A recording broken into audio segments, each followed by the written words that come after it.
Buenas chicos y chicas, ¿cómo estáis?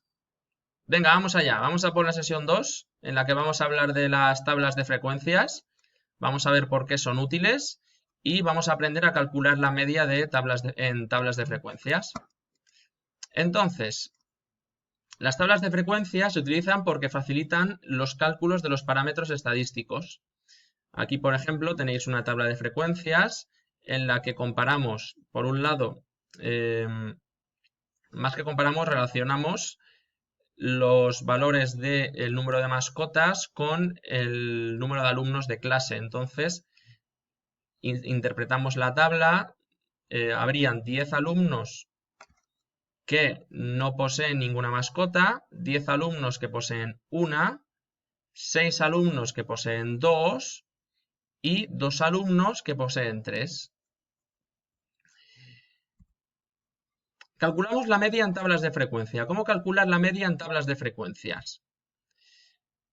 La media se calcula como el sumatorio de la frecuencia asociada por el valor de la distribución dividido el sumatorio de las frecuencias.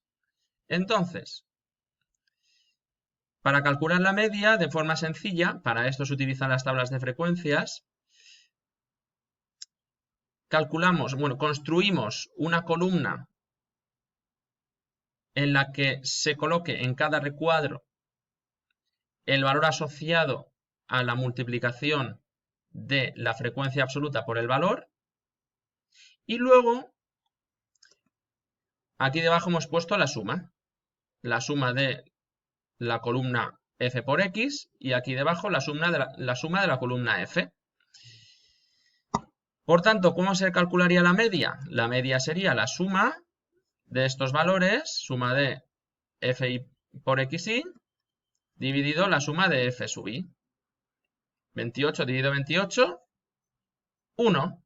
La media de esta distribución es 1. ¿Qué significa frecuencia absoluta? La frecuencia absoluta significa que hay, como hemos comentado antes, 10 personas para este valor, 10 para este, etc. Es decir, si comparamos el cálculo de esta media con lo que comentamos en la sesión anterior, sería como decir 0 más 0 más 0 más 0 más 0 más 0 más 0 10 veces, luego 1 más 1 más 1 más 1 más 1 más 1 más 1 10 veces, etc. Dividido la frecuencia.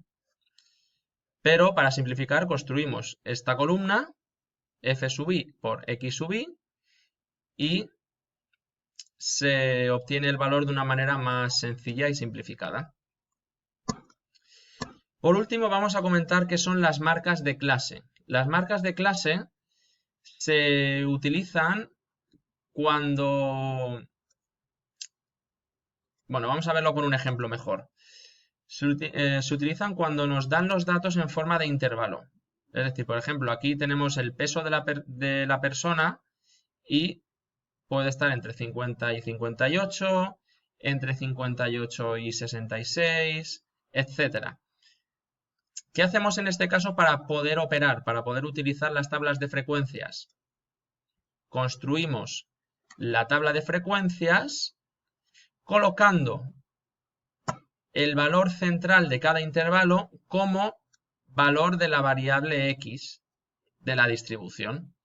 Y ya haríamos los cálculos como hemos explicado anteriormente para calcular la media, por ejemplo. Pues nada, chicos, esto es todo por hoy. Espero que hayáis aprendido. Ahora os remito de nuevo al boletín de problemas para que realicéis los ejercicios de la sesión 2. ¿Vale? Venga, un saludo, chicos y chicas, y hasta la próxima.